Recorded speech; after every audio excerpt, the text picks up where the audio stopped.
Bismillahirrahmanirrahim. Assalamualaikum warahmatullahi wabarakatuh. Alhamdulillah bertemu kita lagi dalam video kali ini, yang mana kita akan sama-sama melihat ataupun mempelajari tentang mata pelajaran sirah. Pada kali ini kita akan merujuk buku teks terbitan Mains. Bagi mereka yang tidak mempunyai buku ini, bolehlah ke pautan yang dipaparkan untuk mendapatkan buku ini dalam versi e-book. Baiklah, pada video kali ini kita akan menyambung pembelajaran kita dalam mata pelajaran sirah di bawah tajuk Perkembangan Agama Islam dan Perkembangan Dakwah. Pada video kali ini kita akan lihat perkembangan dakwah dari sudut akhlak. Perkembangan dakwah dari sudut akhlak. Di dalam dakwah Nabi Muhammad SAW terdapat juga penyempurnaan dakwah dan pembentukan akhlak manusia. Ini kerana semasa zaman jahiliah, iaitu sebelum kedatangan Islam, kehidupan masyarakat Arab pada masa itu tidak teratur. Kehidupan mereka banyak berlandaskan hawa nafsu semata-mata tanpa memikirkan penindasan terhadap orang lain. Siapa yang kuat akan berkuasa, manakala yang lemah akan menjadi bangsa. Ini bertentangan dengan ajaran agama Islam. Jika kita lihat sebelum kedatangannya Islam dalam masyarakat Arab, mereka hidup dalam keadaan yang tidak teratur, iaitu hidup di zaman jahiliah. Banyak berlaku penindasan. Yang kuat akan menindas yang lemah, yang kaya akan menindas yang miskin, lelaki akan menindas wanita dan sebagainya. Begitulah kehidupan mereka seharian, sehingga kedatangan Islam yang dibawa oleh Nabi Muhammad SAW mengubah segalanya. Rasulullah SAW telah menunjukkan bahawa agama Islam adalah agama yang bebas daripada melakukan penindasan melalui akhlak baginda. Bersesuaian dengan firman Allah SWT, A'udzubillahi minasyaitonirrajim, wa innaka la'ala khuluqin azim. Surah Al-Qalam ayat 4. Maksudnya, sesungguhnya kamu wahai Muhammad berbudi pekerti yang agung. Firman ini jelas membuktikan bahawa Rasulullah adalah seorang yang berakhlak mulia dan mempunyai budi pekerti yang tinggi.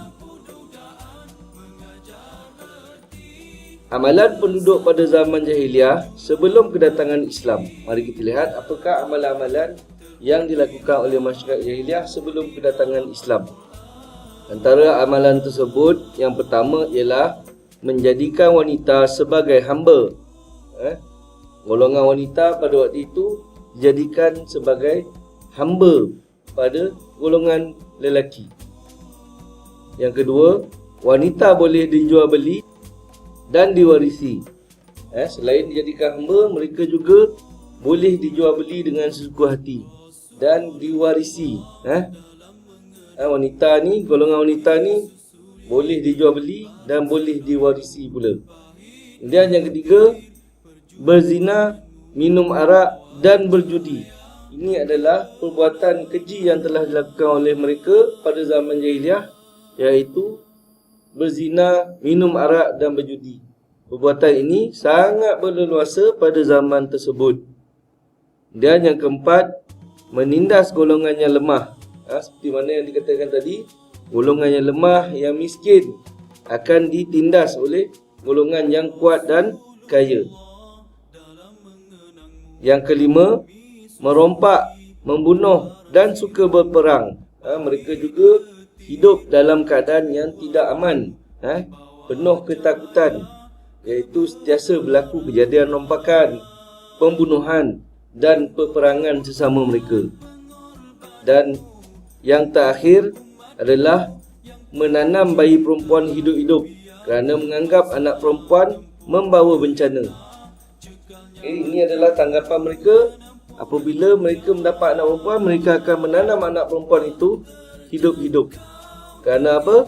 Kerana tidak mahu anak perempuan ini membesar dalam keluarga mereka dan membawa bencana kepada keluarga mereka. Iaitu seperti yang disebutkan tadi, apabila sudah dewasa, maka anak-anak ini akan dijadikan hamba, dijual beli dan diwarisi. Jadi mereka tak mahu maruah keluarga mereka tercemar kerana perkara-perkara tersebut. Jadi begitulah antara amalan-amalan penduduk masyarakat Arab zaman jahiliah. Kemudian mari kita lihat akhlak Nabi sebagai panduan.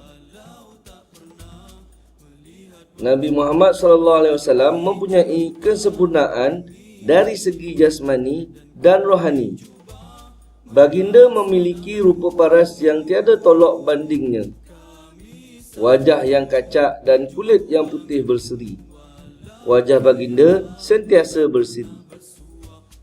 Seperti mana yang kita tahu bahawa Rasulullah SAW adalah seorang insan yang sempurna dari segala segi, iaitu dari segi jasmani dan rohani. Dari segi jasmaninya, baginda ni seorang yang memiliki rupa paras yang kacak dan menawan, sentiasa berseri-seri. Baginda seorang yang sangat kacak dan memiliki perwatakan yang disukai ramai. Nabi Muhammad SAW memiliki akhlak yang sempurna di sisi Allah Subhanahu Wa Taala. Akhlak baginda sangat terpuji sehingga baginda digelar dengan gelaran Al-Amin. Ini merupakan satu pengiktirafan penduduk Mekah terhadap Nabi Muhammad SAW. Jadi bukan saja dari segi rupa parasnya yang tampan dan menarik, bahkan sifatnya juga adalah sifat-sifat yang terpuji yang ditunjukkan oleh baginda SAW.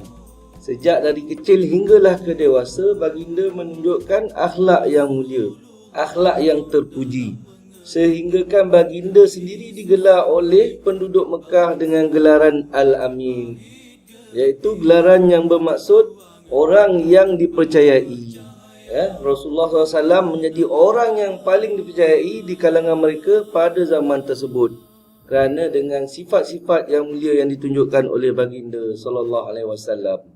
Jadi begitulah sifat Rasulullah dan akhlak baginda yang dijadikan panduan pada penduduk Mekah pada waktu itu. Ketabahan serta kesabaran dan azam yang tinggi di dalam menghadapi musuh amat dikagumi oleh umat Islam sejagat hingga ke hari ini. Pernah pada satu ketika Nabi Muhammad SAW diejek dan dilempar batu semasa menyebarkan dakwah Islam. Namun baginda masih boleh tersenyum dan bersabar. Ini membuatkan penduduk menjadi hairan dalam diam. Mereka mengagumi sikap Nabi Muhammad SAW.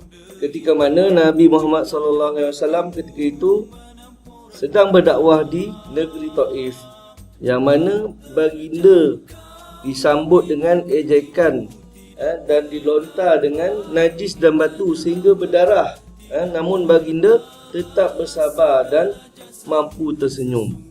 Ini adalah perkara yang sangat luar biasa, kesabaran dan ketabahan yang sangat tinggi dalam diri Rasulullah SAW semasa menyampaikan dakwah. Dan perkara ini amat mengagumkan. Dalam Al-Quran ada menyatakan bahawa akhlak Nabi Muhammad SAW merupakan akhlak yang terpuji dan harus dicontohi oleh setiap manusia. Akhlak Nabi Muhammad adalah Al-Quran.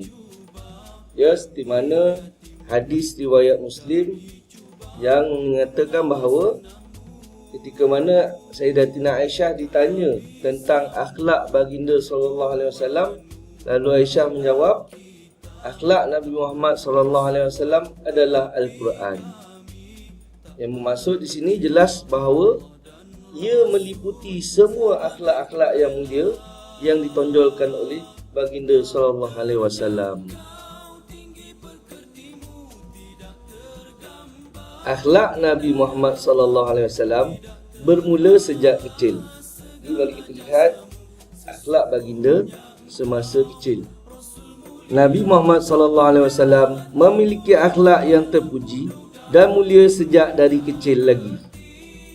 Baginda sentiasa terpelihara daripada melakukan perkara yang tidak baik. Nabi Muhammad SAW dikurniakan sifat yang pintar, pandangan yang bernas dan tindakan yang tepat.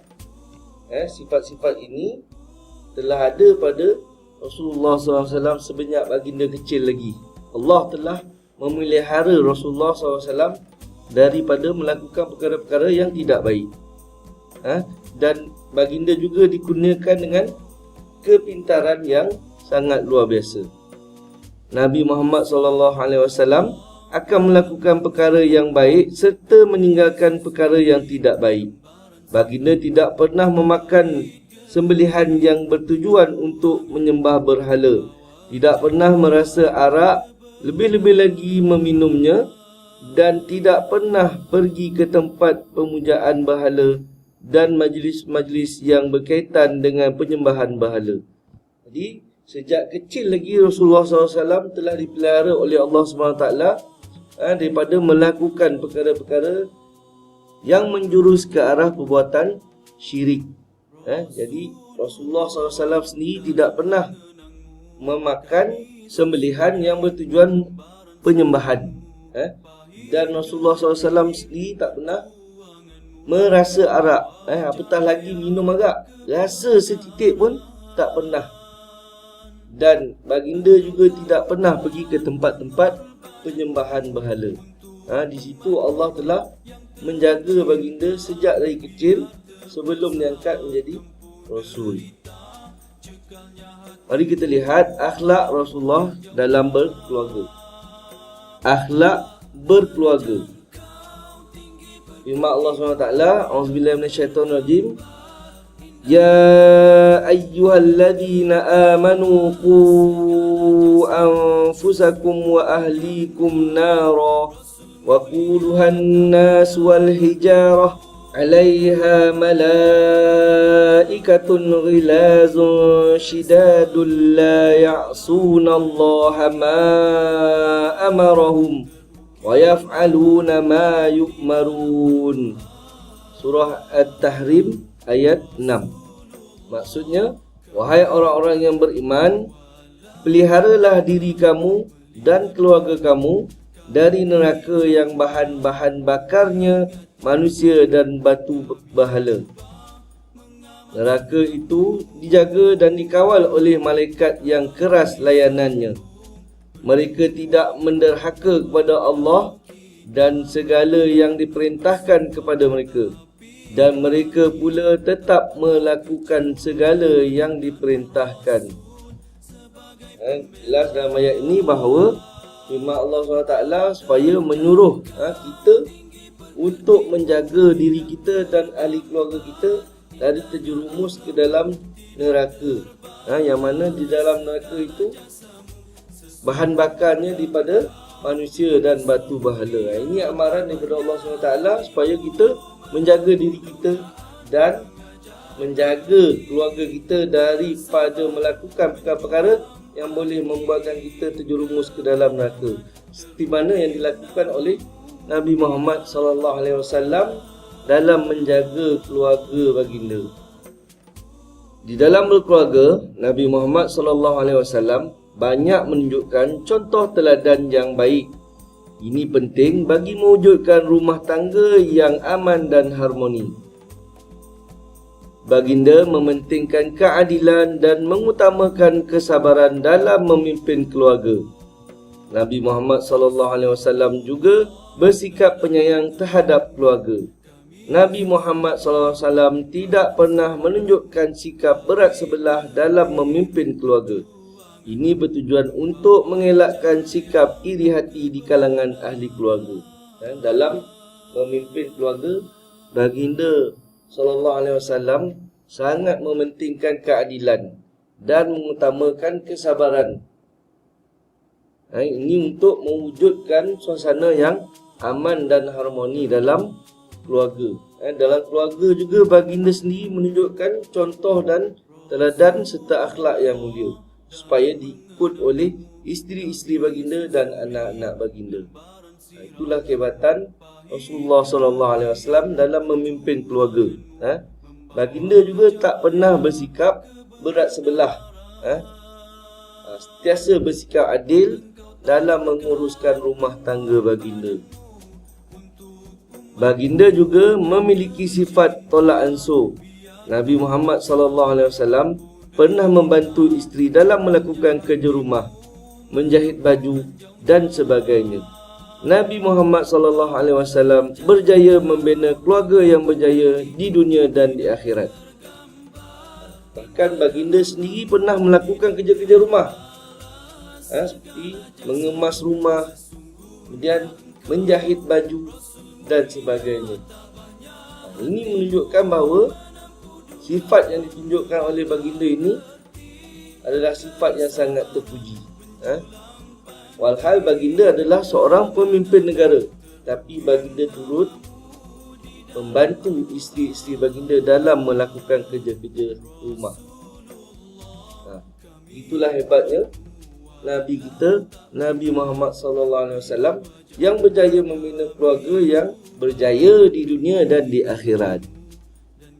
Dan mari kita lihat akhlak Nabi di dalam bermasyarakat. Ketika bersama masyarakat, Nabi Muhammad SAW sentiasa tersenyum, bersifat lemah lembut, berpekerti mulia, tidak keras hati, tidak mengeji, tidak mencela. Baginda tidak menghampakan orang yang meminta pertolongan, menjauhi sifat mazmumah seperti bergaduh dan mengelak bercakap kosong. Baginda juga tidak mencela dan tidak mengaibkan orang lain. Begitulah sifat baginda ketika bersama masyarakat. Baginda sentiasa tersenyum, bersifat lemah lembut, tidak keras hati, tidak mengeji, tidak mencela. Semua sifat-sifat ini, sifat-sifat mazmumah ini tidak dilakukan oleh baginda. Tak pernah pun Rasulullah melakukan sifat-sifat mazmumah.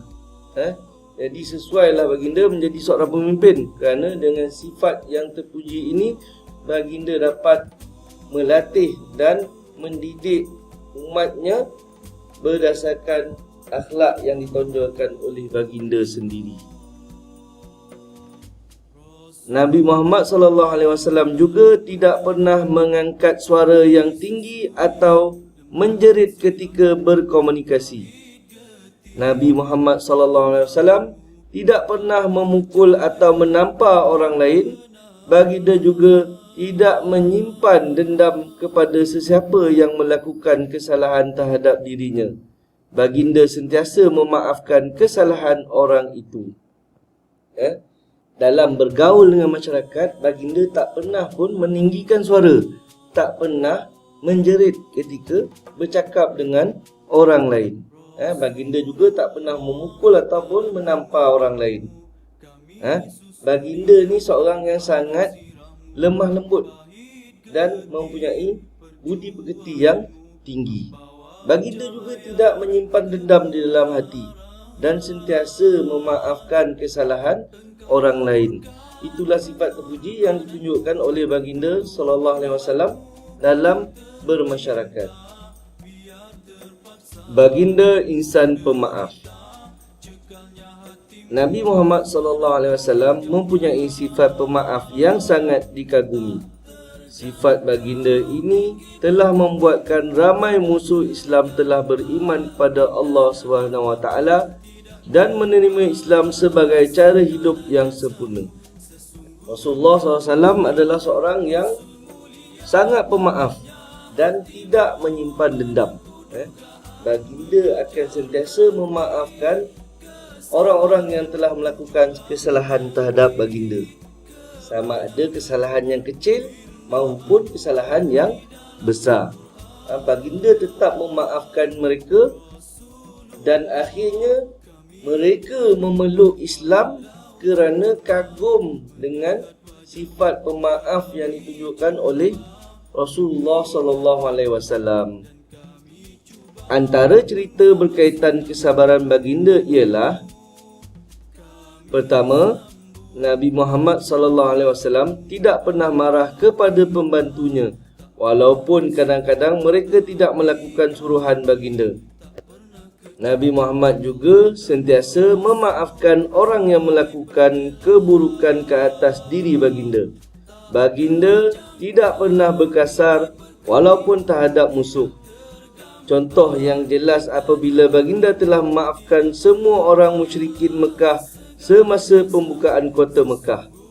Kelembutan sifat baginda itu telah menarik ramai orang Arab memeluk agama Islam. Ketika dalam peristiwa pembukaan kota Mekah, apabila penduduk-penduduk Mekah telah ditawan oleh tentera-tentera Islam pada waktu itu, setelah dihapuskan dan dimusnahkan berhala di sekeliling Kaabah, Rasulullah SAW telah menyampaikan khutbah yang pertama kepada penduduk Mekah. Dalam khutbah tersebut, baginda telah memaafkan kesalahan-kesalahan yang dilakukan oleh penduduk Mekah semasa baginda berada di Mekah. Begitu hebatnya sifat pemaaf yang ditunjukkan oleh Nabi Muhammad SAW. Kedua, ketika berdakwah di Taif, Nabi Muhammad SAW pernah dilontar dengan batu dan najis unta sehingga berdarah anggota badannya.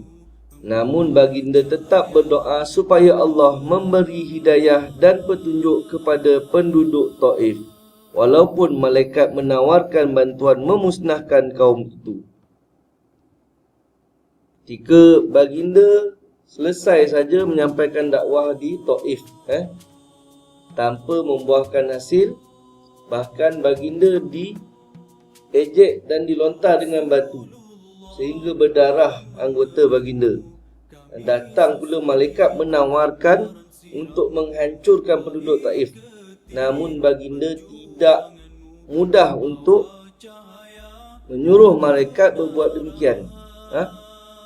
Bahkan dimaafkan lagi kesalahan yang dilakukan oleh penduduk Taif itu.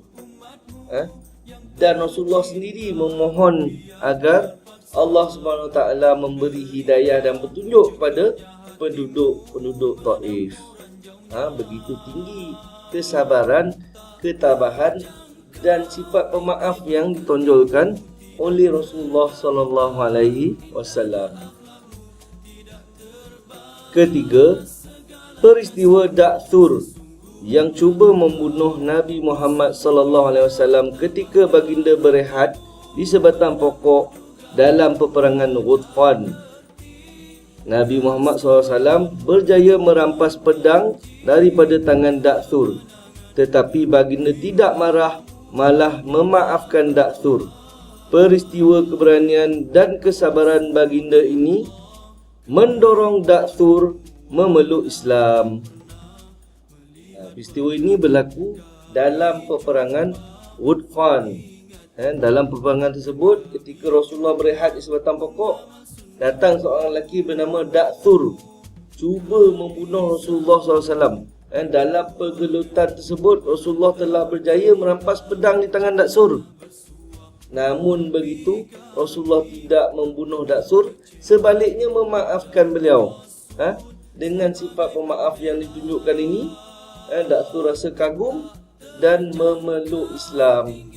Begitu hebatnya sifat pemaaf Rasulullah SAW sehingga berjaya menarik minat Da'thur untuk memeluk Islam. Dengan akhlak Nabi Muhammad SAW yang indah dan istimewa ini, baginda berjaya mengembangkan dakwah Islam dan menjadi panduan kepada seluruh umat. Jadi begitulah kisah tentang sifat-sifat pemaaf yang ditunjukkan oleh Nabi kita, Nabi Muhammad SAW. Ustaz rasa setakat itu saja pembelajaran kita pada video kali ini. Ustaz harap ia dapat memberikan manfaat kepada kamu. Aqulu qauli hadza wa astaghfirullah li wa lakum. Wassalamualaikum warahmatullahi wabarakatuh.